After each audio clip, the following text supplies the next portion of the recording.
Good morning friends. Radhe Radhe. चलिए आज हम लोग का फंडामेंटल राइट्स का सेकंड क्लास है। कल हम लोग का पहला क्लास था फंडामेंटल राइट। चैप्टर का नाम है, हम लोग पॉलिटिकल साइंस पढ़ रहे हैं। तो फंडामेंटल राइट का सेकंड क्लास है। कल हम लोग इसकी जानकारी लिए थे कि ये है क्या, ये कौन से आर्टिकल में वर्णित है, कौन से पार्ट में है। जैसे ये पार्ट 3 में है, फंडामेंटल राइट्स मौलिक अधिकार, आर्टिकल 12 से 35 तक में वर्णित है। अच्छा, इसको मैग्ना कार्टा भी कहते हैं। तो मैग्ना कार्टा के बारे में कल भी हम आप लोग को बताए थे कि मैग्ना कार्टा का क्यों कहते हैं, क्योंकि कोई भी चीज़ जब पहली बार यूज हो तो उसे मैग्ना कार्टा कहते हैं। जैसे किसी भी चीज़ का शुरुआत जो हो उसको मैग्ना कार्टा कहते हैं। किसी भी संस्था का, किसी भी लक्ष्य का, कोई भी कार्यक्रम का जो शुरुआत हो, वो स्टार्टिंग है, वो जड़ है, रूट है, उसको क्या कहते हैं, मैग्ना कार्टा कहते हैं। और इसमें बात किए थे कि इसको मैग्ना कार्टा भी कहते हैं, मौलिक अधिकार को। और ये जो आर्टिकल 368 होता है, 368, उसी के तहत मौलिक अधिकार में संशोधन हो सकता है। आखिर अगर कोई बोले कि मौलिक अधिकार में हमको संशोधन करना है तो कौन से आर्टिकल का सहारा लेंगे। जैसे ही हमारे जो भी कार्यपालिका हैं उनको भी मौलिक अधिकार में कुछ संशोधन करना हो तो वो कौन से आर्टिकल का सहारा लेंगे, तो बोलेंगे 368 के आर्टिकल 368 का सहारा लेंगे। हम लोग कल संपत्ति का अधिकार के बारे में बात कर रहे थे कि संपत्ति का अधिकार जो होता है वो संवैधानिक और वैधानिक दोनों होता है। संवैधानिक अधिकार मीन्स जो संविधान में वर्णित हो, और वैधानिक मतलब विधि बनाकर जिसको लागू किया गया हो। विधि बनाकर मतलब कि जिसको संसद संविधान में संशोधन करके लागू किया हो। संविधान में स्टार्टिंग से वर्णित नहीं था, बट हमारे जो कार्यपालिका है, जो संसद है, वो क्या किया कि संविधान में संशोधन करके किसी भी नियम को लागू कर दिया, तो उसको वैधानिक भी कहते हैं। वैधानिक नियम, वैधानिक कानून, वैधानिक अधिकार। तो हमारा जो संपत्ति का अधिकार है वो क्या कौन सा है, संवैधानिक और वैधानिक दोनों है। क्योंकि ये स्टार्टिंग में तो संविधान में हमारा वर्णित था ना, हमारा जो आर्टिकल 31 है उसमें तो संविधान ये संपत्ति का अधिकार वर्णित था। तो बस उसको क्या कर दिया गया कि आर्टिकल 31 से हटा के और उसको आर्टिकल 300 में जोड़ दिया गया, 300A में। तो जब इसको 300A में जोड़ दिया गया तब तो ये मौलिक अधिकार रहा नहीं, क्योंकि मौलिक अधिकार सिर्फ वही होगा जो आर्टिकल 12 से 35 तक में वर्णित हो। आर्टिकल 12 में जो लिखा हो, 13 में, 14 में, 15 में, ऐसे ऐसे करके जो 35 तक लिखा हो वही सिर्फ और सिर्फ हमारा मौलिक अधिकार हो सकता है। बाकी नहीं, बाकी अधिकार होंगे बट वो मौलिक अधिकार नहीं होंगे।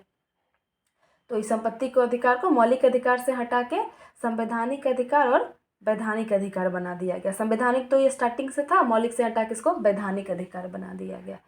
क्या किया गया, संवैधानिक ये संपत्ति का जो अधिकार था उसको 44वां संविधान संशोधन करके 44 1978 में जो 44वां संविधान संशोधन हुआ था उसमें संपत्ति के अधिकार को हमारे मौलिक अधिकार से हटा दिया गया। और कौन से, अभी प्रेजेंट में पूछेगा कि जो संपत्ति का अधिकार है अभी कौन से आर्टिकल में वर्णित है, तो 300A का जो आर्टिकल 300 में ए जोड़ के उसी में जो है संपत्ति का अधिकार को जोड़ दिया गया कि अब हम लोग का संपत्ति का अधिकार 300A में रहेगा। और मौलिक अधिकार में क्या जुटा, तो जो 86वां संविधान संशोधन 2002 में हुआ था उसके तहत 21 का ए जोड़ा गया। 21 तो था पहले से, उसमें से ए जोड़ा गया और उसमें क्या डाल दिया गया, शिक्षा का अधिकार। 21 का ए जोड़ के उसको क्या कर दिया गया, शिक्षा का अधिकार बना दिया गया। 6 से 14 वर्ष की आयु के जो भी बच्चा है उनको मुफ्त एवं अनिवार्य शिक्षा देना होगा। अब बच्चे को मुफ्त और अनिवार्य शिक्षा आपको प्रदान करना ही पड़ेगा। ये क्या बोलते हैं, 21A के तहत, यानी हमारा जब ये 21 में वर्णन है तो हमारा ये क्या हो गया, मौलिक अधिकार हो गया। और जब हमारा मौलिक अधिकार हो गया तो आपको हमको देना ही देना है।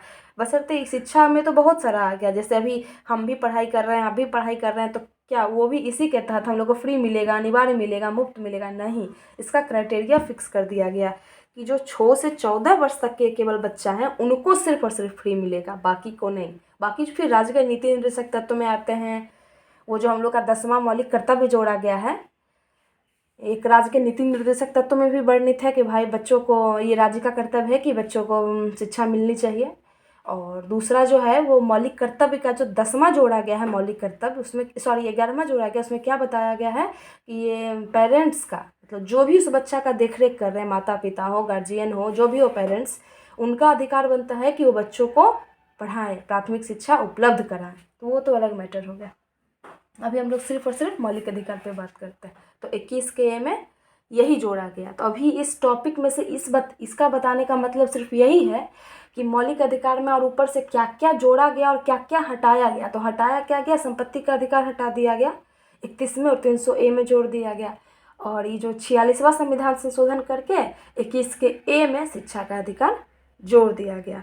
और 31 में जो था RTP यानी राइट टू प्रॉपर्टी, उसको हटा दिया गया। चलिए अब हम लोग जो अधिकार होता है, जैसे ये मौलिक अधिकार है, तो अधिकार कहते किसको हैं, अधिकार कितने प्रकार के होते हैं, अधिकार हमें कहाँ से प्राप्त होते हैं, तो इस पर हम लोग चर्चा करते हैं। अधिकार मीन्स ये मेरा अधिकार है कि आप हमें दोगे ही, कहते हैं ना ये मेरा अधिकार है, ये मेरा संवैधानिक अधिकार है, ये मेरा मौलिक अधिकार है। तो उसी तरह अधिकार हुआ। तो अधिकार मुख्यतः 4 प्रकार के होते हैं, मानव अधिकार, मौलिक अधिकार, संवैधानिक अधिकार और वैधानिक अधिकार। जैसे मानव अधिकार को क्या कहते हैं, ह्यूमन राइट्स, ये मेरा, हम लोग कहते हैं ना ये मेरा ह्यूमन राइट्स, आप हमसे इसका हनन नहीं कर सकते। मौलिक अधिकार फंडामेंटल राइट्स, और संवैधानिक अधिकार मीन्स कॉन्स्टिट्यूशनल राइट, एंड वैधानिक अधिकार मीन्स लीगल राइट्स। चलिए हम लोग एक एक करके इस पर नज़र डालते हैं कि एक्चुअली मानव अधिकार ये होता क्या है, मानव अधिकार किसको कहते हैं। तो ये जो मानव अधिकार है, इसका मतलब क्या हुआ कि जब हम जन्म लेते हैं, पैदा लेते हैं, तो उसी समय हमको जो अधिकार दे दिया जाता है। जैसे मानव अधिकार, हम पैदा लिए, तो क्या श्वास लेने का जो मेरा अधिकार है वो क्या है, मानव अधिकार है, वो हमसे कोई नहीं छीन सकता है। कितना भी प्रधानमंत्री कुछ भी बोले कि हाँ उस बच्चे से सांस लेने का अधिकार छीन लो, तो क्या छीनाएगा, नहीं, क्योंकि मेरा ये मानव अधिकार है। तो मानव अधिकार वैसे अधिकार को ही कहा जाता है जो मानव को मानव के रूप में मिले। मतलब आप जिस दिन से मानव हो गए, जिस दिन से मानव रूप में आप धरती पे पैदा ले लिए, जन्म ले लिए, उसी दिन से आपको मानव अधिकार प्राप्त हो गया। सांस का अधिकार, जीवन, ये शिक्षा का अधिकार। शिक्षा का अधिकार क्या है मेरा, मतलब हम कितना भी क्राइम कर ले, क्या हमको कहा जाएगा क्या तुमको शिक्षा से वर्णित कर देते हैं, हटा देते हैं, नहीं। जब 18 वर्ष से नीचे के बच्चों को, अंडर 18 को जब ये गिरफ्तार भी किया जाता है, तो हम लोग का जो जेल है वहाँ भी ये सिस्टम है कि जो बच्चा पढ़ना चाह रहा है उसको आप पढ़ने का जो भी मटेरियल है आप उपलब्ध करवाइए। तो ये मानव अधिकार हुआ। अच्छा, बहुत सारा ऐसा मानव अधिकार है जो मौलिक अधिकार भी, और बहुत सारा ऐसा मौलिक अधिकार है जो मानव अधिकार भी है। जैसे शिक्षा का अधिकार, शिक्षा तो मानव अधिकार भी हुआ और मौलिक अधिकार भी हुआ। अभी बताए थे कि मौलिक अधिकार पहले था ना, ये 21 का ए में जोड़ा गया ना शिक्षा का अधिकार, तो ये मौलिक अधिकार हो गया। तो मौलिक अधिकार भी है शिक्षा का अधिकार और मानव अधिकार भी है। और अब चलिए हम लोग मौलिक अधिकार पे बात करते हैं। मौलिक अधिकार क्या होता है, तो संविधान का जो आर्टिकल 12 से 35 है, उसमें जो भी वर्णन है 12 से लेकर 35 तक में, चाहे वो हमको एक घर का है लिख दे, आर्टिकल 12 में लिख दे, बस एग्जाम्पल के लिए बता रहे हैं कि हाँ जो भी बच्चा पैदा लेगा भारत में उसको आर्टिकल 12 के तहत एक घर प्रदान होगा, तो वो मोदी जी कहीं से भी दे, बट उनको देना पड़ेगा, जो भी 12 से 35 तक में वर्णित है। ऐसा कहा गया हमारे संविधान में, देने लेने की तो बात की चीज़ है, बट ऐसा घर का कोई वर्णित नहीं है हमारे संविधान में कि घर देना है, बस आप लोग को समझाने के लिए बोले। तो बस क्या हम लोग कह रहे थे, मौलिक अधिकार किसको कहते हैं, तो 12 से 35 तक में हमारे संविधान में जो भी वर्णित है उसी को मौलिक अधिकार कहते हैं। और संवैधानिक अधिकार किसको कहते हैं, तो आर्टिकल 12 से 35 तक में जो भी वर्णित है उसको छोड़ के, जैसे संविधान मीन्स क्या हुआ, संविधान में तो बहुत सारे पार्ट होते हैं, भाग होते हैं, आर्टिकल मतलब अनुच्छेद होते हैं, अनुसूचित होती है, मतलब बहुत सारा होते हैं। तो वो उतना ही, बस 12 से 35 तक को छोड़ दीजिए, बाकी जो भी वर्णन है संविधान में वो क्या हो गया, संवैधानिक अधिकार हो गया। ये जो संविधान है वो क्या है, एक प्रकार का अधिकार ही तो है जनता का। संविधान क्यों बनाया गया, क्योंकि हम जो जनता है उनका अधिकार का हनन ना हो, छीना ना जाए, उनको उनका जो भी अधिकार है, जो भी उनको मूलभूत आवश्यकता उनको प्रदान हो। तो सारा संविधान एक तरह से कहें एक पॉइंट में तो अधिकार ही है। तो हाँ, सबका सब पे एक निलंबन है, किसी को निरंकुश नहीं छोड़ा गया। अगर मौलिक अधिकार है तो मौलिक अधिकार में ही 368 के तरह संशोधन कर सकते हैं। आर्टिकल 13 के तहत इस पर सुप्रीम कोर्ट इस पर रोक लगा सकती है। कार्यपालिका जो होती है वो हमारे मौलिक अधिकार का जब आपातकाल लागू होता है तो जो राष्ट्रपति होते हैं वो आर्टिकल 13 के ही तहत हमारा मौलिक अधिकार हमसे छीनते हैं। तो सब पे सबका अंकुश है, मतलब कोई भी निरंकुश नहीं है हमारे भारत में। बट फिर भी हमें अधिकार तो दिया गया है ना। तो यही है संवैधानिक अधिकार। क्या हुआ कि 12 से 35 तक में जो भी वर्णित है उसको छोड़ के बाकी जितना भी आर्टिकल हो गया सब संवैधानिक हो गया, संविधान में वर्णित, वो मेरा संवैधानिक अधिकार हो गया, कॉन्स्टिट्यूशनल राइट हो गया। अब हम लोग का क्या बचा? वैधानिक अधिकार। जैसे वैधानिक अधिकार, वैधानिक अधिकार मीन्स जो विधि बना के लागू किया हो संसद, पहले से संविधान में वर्णित नहीं हो, संशोधन करके विधि बना के लागू किया हो संसद। अच्छा, वैधानिक अधिकार केवल और केवल संसद बना सकती है, सुप्रीम कोर्ट, राष्ट्रपति, प्रधानमंत्री नहीं, संसद बना सकती है वैधानिक अधिकार।